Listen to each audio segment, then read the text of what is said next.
What's happening, everyone? How's it going?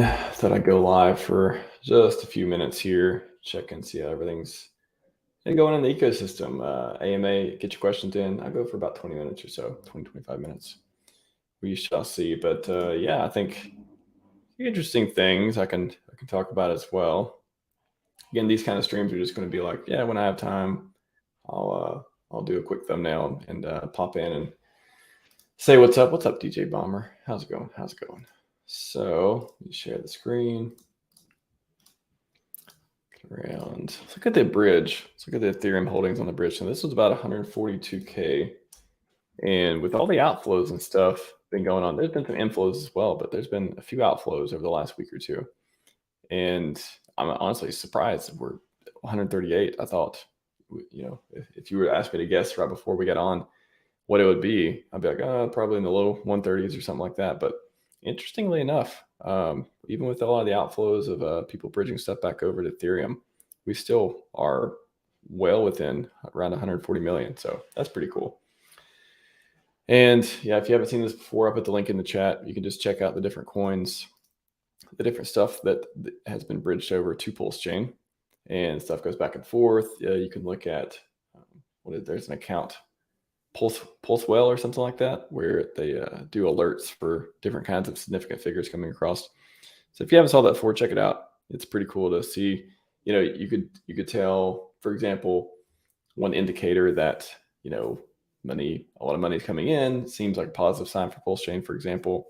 I wouldn't say that's like an indicator of a bull run or anything, but if you start seeing like millions of dollars worth of DAI, millions of dollars worth of stables of Hex or otherwise come in, or even some of the copy coins, even some of the pairs like that, if you see those coming in, I imagine somebody's using that as an indicator for activity going on in the chain, whether it's good or same thing on the other side. If you see a lot of stuff going out, you're like, oh, people are moving value out. So the bridge is a big part of the value that you can tell that's in Pulsechain, because a lot of stuff that's in there, a lot of the bridged over stable coins, until we have our own stable coins and stuff like that, the bridged over stuff is kind of a measure of the economic activity that's going on in Pulsechain. So check that out if you haven't checked it out before. Oz beneath, Hex, eHex, Pulse, PulseX, and Ink for the win. That would be 5 to win, wouldn't it? Nice. Yes, I do love RH coins. Reese time will be a starting bag of PLS, PLSX. I do not give advice or any predictions or anything like that. So the starting bag is, I don't know, I'm trying to think if I would think what my goal is, if I want to be, if I would start from nothing, I want to become a millionaire, what kind of X's do I think Pulse and PulseX would do? And then maybe I would come up with that from there. Like, okay, if I think they'll do a 10,000X, if I think they'll do a 1,000X, 100X, whatever, then I personally would want to put in the amount that would get me to that goal. So you can run the numbers yourself, but yeah, I don't really talk about numbers and sizes, and I don't like talking about price or anything, honestly. Like I said, I try to keep this channel talking about the ideals, high level stuff, the activity, the stuff that's going on that can give you the indicators to decide for yourself. But I don't comment a lot on different kinds of bag sizes and stuff like that. What's up, Fox Modder? Welcome.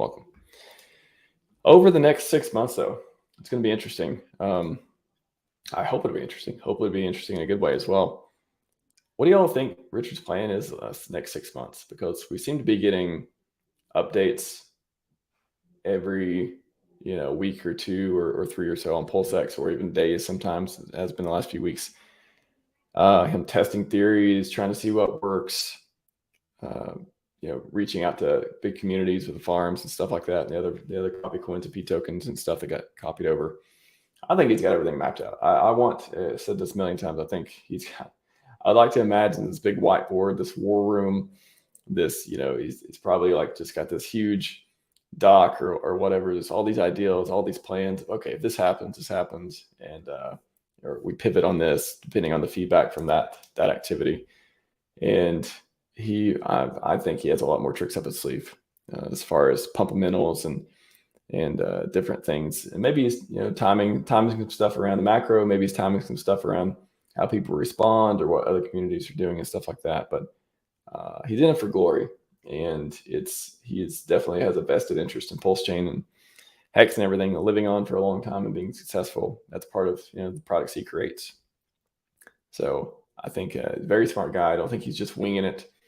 Does he go off emotion sometimes? Maybe intuition, stuff like that. But yeah, I think the big guy's got a big plan, and I'm excited to see it unfold this year, next year, on and on until he decides to step away. Maybe one day he'll decide to step away and go work on stuff that isn't crypto, like longevity research and Scivive and all that kind of ideals there. And truly becoming, you gotta start somewhere. You gotta start. He's a successful businessman, successful founder, and then he's trying to grow his popularity with outreach marketing and all that stuff too. And now as a founder, we'll see him on stream at some point, I'm sure. I hope so, at least. If we never saw him again, I don't know. I mean, that'd be kind of sad because I like seeing him talk and stuff. But honestly, I think he set us up for, in a lot of ways, for success. And as long as the code works and the servers, somebody's hosting the server somewhere, no expectations, and the ideals and the community keep building around it, I think it'll be great. So him elevating himself to different things. He talked a lot about politics and stuff too. So that should be fun. Should be interesting, and I can't help but be excited. I don't have expectations, but I certainly think that there'll be some fun stuff around, because what was this all for? If there wasn't fun stuff still yet to come, what was it all for? So I think it's more than just shaking the weak hands out. I think that may be part of it, but I don't think that's the only thing we'll see. So a lot of different things. If you don't understand the different principles and the stuff he's talked about too, I'd recommend checking out stuff like network effects, different mental models and stuff around that. Hart's Law, go Google Hart's Law, watch videos and stuff, liquidity bonding, the whole PRC20 copy value proposition type thing, benevolent well theory, a lot of people subscribe to too, the OA, all that stuff ties into it. So if you've been around for a while, you kind of this muscle is easy to flex, but if you haven't, then it could be a little interesting to wrap your head around. So let's go to the chat. Mick G, what's happening? Hey Max, love your streams. Since the ratio of PLS is about 1 to 3, could be saved to time for return. PLS same ratio. I is 10 to X. I'm just trying to look through math there for a second.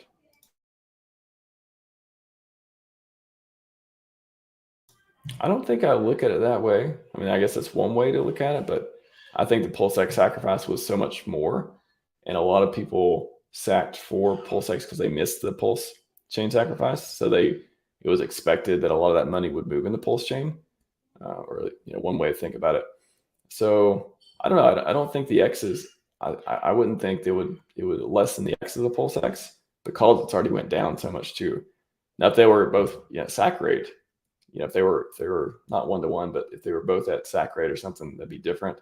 I don't know. Actually, I can see it both ways. I don't know if there's a good way to think about that, honestly, just off the top of my head. I wouldn't think PulseX would do 3.33x versus PulseX doing a 10x at now or at their stack value. I don't know how many X's they would do, but I don't know. I would like to. I'd have to see more data and some more numbers right on that, but it's not the way I would currently think about it. I think but again, I don't try to come up with these ways of evaluating X's either, because I don't think anyone knows this stuff. It's like TA.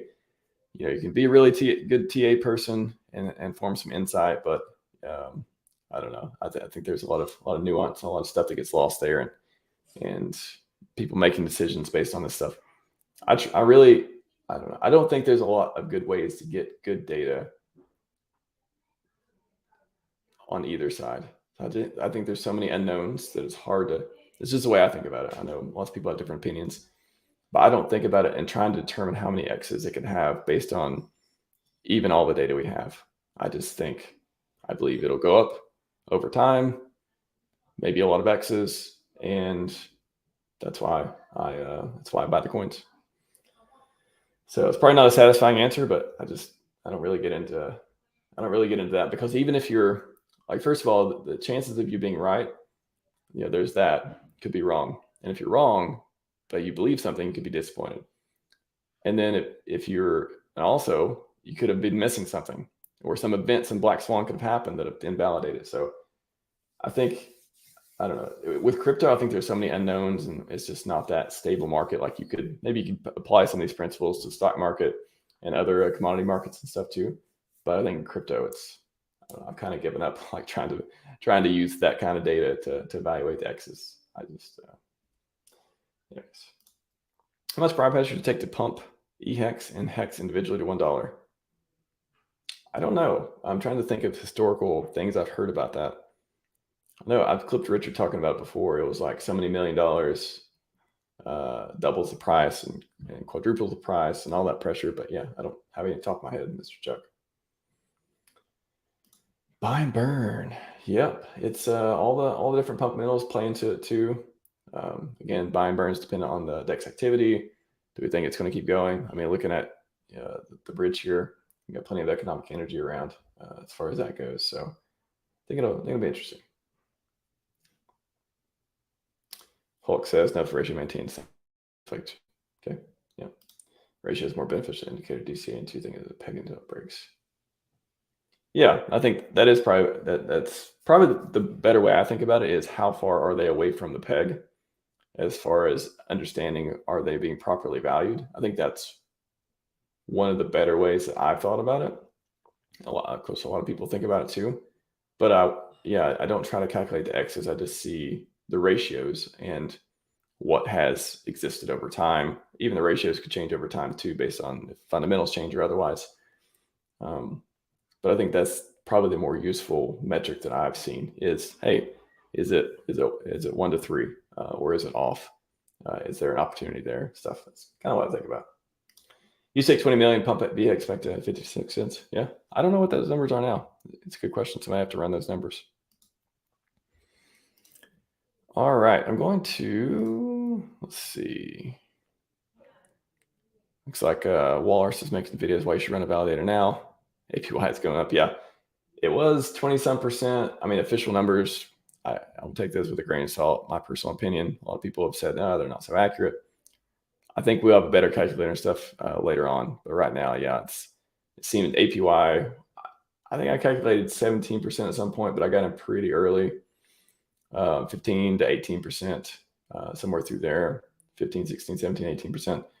And then now there's been a lot more enter that aren't burning their PLS like the Genesis was.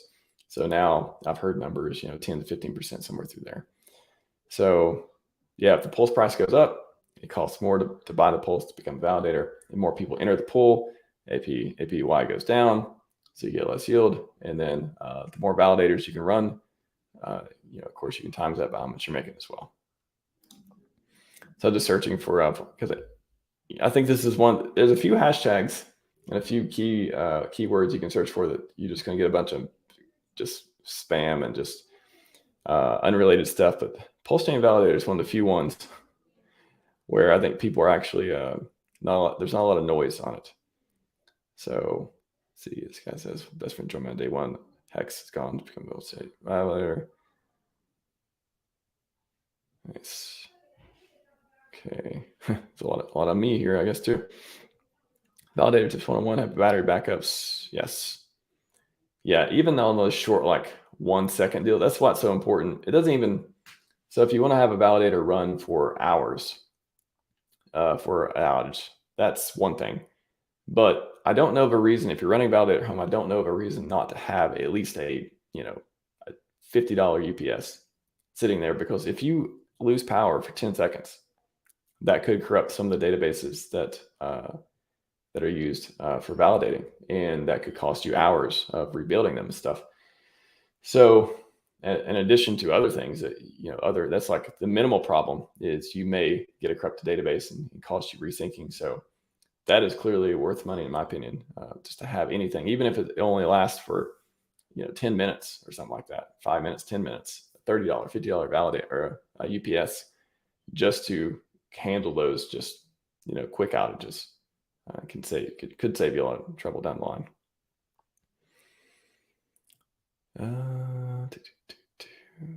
What else we got on validators? Just scrolling through. Yeah, I've talked a lot about validators recently too, and with my scripts and otherwise. And if you're interested in being a validator, I put this in here. You got a little shortcut URL, url.com/go validate. Let's try that out, make sure I spelled it correctly. Boom. If you're interested in being a validator. That'll take you to the landing page on my blog, which I also have a lot of other posts on there as well. It'll introduce you to the concept, the process. Boom. Pulse Validator, this guy. Used to be, at least, or at least the dev team, I'll say. I think they all exited though. They exited, but there's also the bridge validators. So I imagine the devs team still has bridge validators running, because those are like the important, trusted ones kind of thing to get things running there. And then goes through the steps, and then it will link you to the video, which I explain in detail the process. And then, of course, the GitHub page as well. So, let's see. The chat of Chads. Good to see you, man. Good to see you. Hexplained. Welcome, welcome. Hulk Validator deals different thing in terms of holding versus cash flow. I think it's some of those interesting takes I've saw on validators too have been the ability to, first of all, you learn, and then once you're able to lock it up, because it's not time locked or anything, but there is a process for exiting. So it's just incentivizes you to hold. I think that's a key part of it too. You're holding, there's a little bit of maintenance, but I'll talk about that too. There's really not that much maintenance, especially if you do it in the cloud, for example. You don't do it at home, then you have to worry about outages and stuff like that for the most part. And yeah, you're helping the network. So that, for me, that feels good too. Big Bush, high stakes pump bags long term. Yeah. That high stakes coming out in a city near you. Let's see, I'll just pull it up real quick. Things. Yeah, there's a new trailer out if you haven't seen it. All across the US. Screening for at least the weekend, as far as I know. So pretty cool. Pretty cool. So I think, yeah, it'd be good long term. Who knows how much bigger a community can grow after more people know about them. I don't think we're going to lose people. So that's the cool thing about it. I don't think we're going to lose people when the documentary comes out. There's nobody who's in already who's going to be like, oh, now that I've seen the real Richard, I'm going to leave the community. I don't think that's going to happen. I think there's only upside as far as that goes. Only upside as far as onboarding. So that's the cool thing about the documentary. Hex on Pulsechain looks so muscular. Yeah, we'll check it. We'll check that again. I think I only check the price when I feel myself mostly checking the price when I'm streaming, because people are interested in price. But I really don't check the price that often. So yeah, let's look at Hex. I think I looked at it yesterday too while we're streaming. Yeah, looking pretty good. I think we're over 3 cents combined, aren't we? Yeah, 0.32. eHex was pumping a little bit the other day. I think there was some sale that might have brought it down some too. Let's look at Trading View. Over here.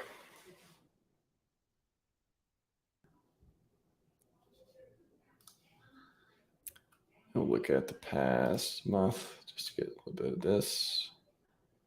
Yeah, we had some lows here, and we dropped down way low here, went back up, steady down, and then boom, 0.076.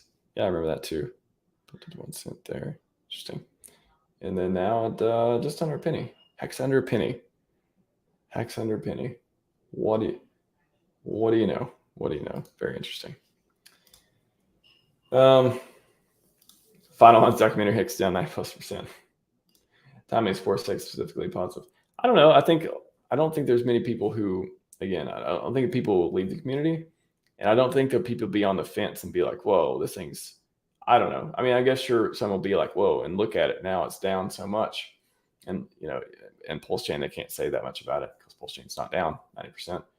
But they can't, I think when they look at Hex, they'll either be like, whoa, that project didn't work out, whatever, they'll say something like that. Or, that's a big dip, and he just launched Pulsechain, and he has all these ambitions and goals and all that stuff. So I think I don't know. I don't think there's any, you can't control a lot of the timing anyways. So yeah, I'm not worried about it so much that side. We'll see. I mean, if you believe the bull run is going to start next year or the year after or something like that, then probably the more people know about Richard and have some kind of positive feeling about him or just know him in any way could be a good thing. Squash Bros used to be RH haters that are listening to him. He's a good salesperson, a lot more crypto. Yeah. For sure. I never was an RH hater. I started following him in 2017. I was new to crypto. I only been in it for a little bit. He was like the perfect passive mentor to learn about this stuff. He was Bitcoin Maxi back then. And then Hex came along and he thought, that's cool. And he's kicking, he's debating all these people. He's popularizing all these ideals. I think it's pretty cool. It's a self-help book, all that stuff. So never been a Hex hater, but I think it's always cool to see people who didn't like him before who just took some time and said, hey, does he have a point? Have an open mind. So that's awesome, man. That's awesome. Yeah, he's a good salesperson. And it's not like this greasy sales tactic stuff. He's like, good sales is supposed to get you, it's supposed to be like a win-win. It gets people, you're able to let people know of a good product and help them see how good it is and why they should participate or buy it or otherwise. And I think that's good sales. Hex Fetty, what's happening? Community's already here, Ducks for everyone else. I think it'll grow. I think community will grow a lot. I think it will. I think a lot more people who aren't already here.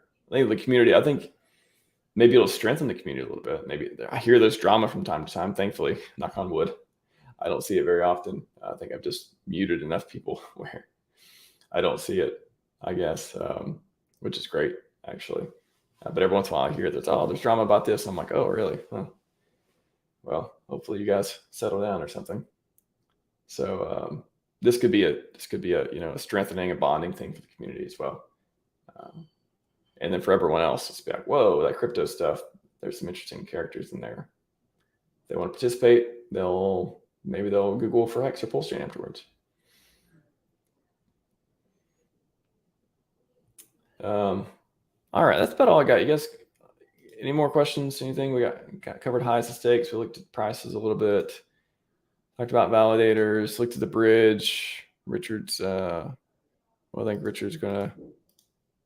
What I could speculate is going to happen is going to be interesting over the next 6 months to a year. Still waiting for Pulsechain to the moon if it ever happens. Maybe it never happens. I don't have any expectations. So never happens. But I think being given a fair shot in a system that is more likely, participating in things that are more likely to happen is all I want. I can't go out and look for things that are guarantees because almost nothing is guaranteed. But I can look for things that I believe are unreasonable to not succeed.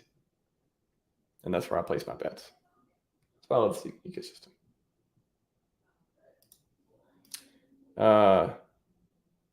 Talk about Prometheum. What's your take? I don't know anything about Prometheum. That is the one thing. Walrus mentioned that he wanted to talk about it, and I was like, okay, yeah, let's talk about it because that's a popular topic and people are covering it. But yeah, I don't know anything about it. I don't pay attention to a lot of things that are out there like that, honestly. I guess when if we get a new SEC chairman who's friendly to crypto, that could be exciting. But otherwise, there's so much noise. I was thinking about that earlier. There's so much noise on Twitter and otherwise. I feel myself scrolling less and less. It's just, I don't want to care. I like the Naval quote, Naval Ravikant. The media's job is to make every problem your problem. It's like, yeah, there's so many things. Again, I'm glad I missed so much drama on Twitter too. I don't see it, thankfully, because I just don't. It's not beneficial a lot of ways. I'm not going to change my investment thesis because Prometheum or SEC or otherwise. So, anyways, I don't really have a take. Should take on the BTC ETF. Crazy amounts of move coming. Yeah, I mean I think I paid a little bit more attention to that just because it's like BlackRock coming in, Fidelity coming in, all these people coming in publicly with these ETFs and stuff, putting a lot of pressure on the SEC to not gatekeep the people, I guess. It seems like a lot of companies and people want it. So yeah, I definitely see it as a positive overall for crypto and markets and stuff like that. So it'll be interesting to see what happens. What happens, I have no idea, but I think I'm not bearish on the news, my personal opinion, but it's not financial advice in any sort, of course, because it's not what we do on the channel. But when BlackRock and all the stuff started filing, I was like, whoa, that's interesting. Yeah, all we can do is hope for the best. Anyways, everyone, thanks for joining me. Appreciate you. That's all I got for you today. Scivive and 5555. We are out.